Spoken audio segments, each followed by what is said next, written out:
prvomájovú sobotu si na svoje mohli prísť všetci Martinčania, ale aj návštevníci zo širokého okolia, ktorí sa radia do kategórie vínkarov. Pripravený bol pre nich netradičný festival dobrého vína.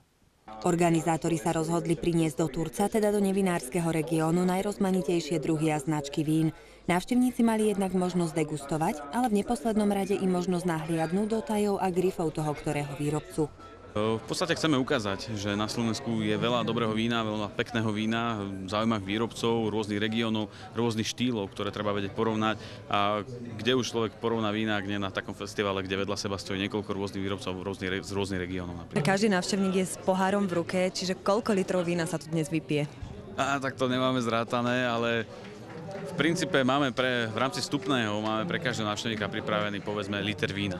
O víne už toho bolo povedané a napísané mnoho. Vo víne je pravda, víno dodáva odvahu, víno je najhygienickejším nápojom, či už v starom zákone zmienená pravda o tom, že dobré víno rozveseľuje srdce človeka. Odborné štúdie tiež potvrdili, že víno, samozrejme v primeranom množstve, má mimoriadne priaznivý vplyv na naše zdravie. Mne chutí to najlepšie víno pre mňa. To znamená, že neexistuje na svete to najlepšie víno. Najlepšie víno je len také, ktoré komu chutí najviac. Preferujú Slováci skôr tie slovenské vína alebo dávajú prednosť zahraničným značkám? Je to paradox, keď to mám tak povedať. Slováci mám tú skúsenosť, že preferujú slovenské vína, vyhľadávajú slovenské vína. My s tým máme takisto skúsenosť z hľadiska nejakých rôznych degustácií, keď im ponúkame práve slovenské vína. A takisto vo veľkej miere aj zahraniční hostia, alebo teda návštevníci Slovenska, keď to mám tak povedať, spoza hraníc, vyhľadávajú a preferujú len slovenské vína.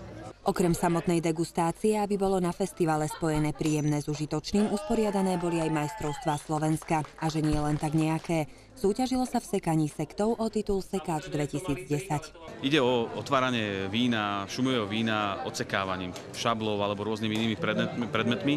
Ide o umenie nazývané sabráž. Pochádza z francúzskeho pojmu sábr, čo znamená šabľa.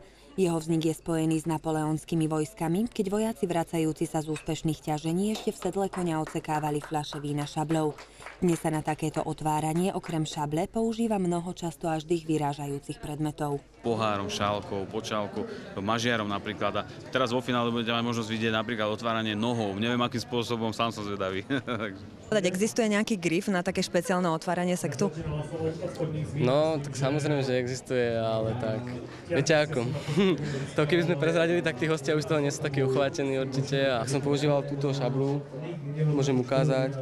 Je to vlastne šabla, vlastne šermiárska, dalo by sa povedať. Takže túto šablu používam.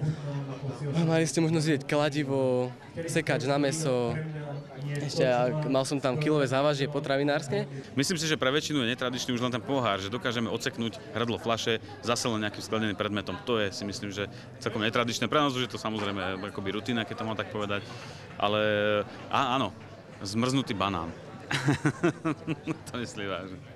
Ide to rôznymi šálkou na kávu, rôznymi predmetmi, ktoré sú hranaté, nie sú moc mäkké. Odrazíte jednoducho. Šálok na kávu si už zničil alebo rozbil. Šálok na kávu, no tak podarilo sa mi zatiaľ zničiť 3 šálky na kávu. Nie som moc spokojný so mnou, ale zase viacej vín som určite odsekal s ním. Kde trénuješ? Trénuješ aj doma? Áno, jedine doma trénujem a zatiaľ mal som raz možnosť sekať aj u nás v hoteli. Prišiel som sem s cieľom, aby som postúpil do druhého kola, čo sa mi nakoniec podarilo. A myslím, že celkom úspešne, nad moje očakávania určite som veľmi spokojný. Je tu veľa ľudí, ktorí sú mnoho lepší, mnoho skúsenejší a víťazstvo v tomto im určite patrí. Sekáčom roka sa napokon stal český profesionál Jaromír Málek. Hoci si talentovaný Jakub Chorvát v silnej konkurencii netrúfal na víťazstvo ani pomyslieť, odborná porota mu udelila druhé miesto. No a tento mladúčky študent prečil aj majstra Českej republiky Kamila Prokeša.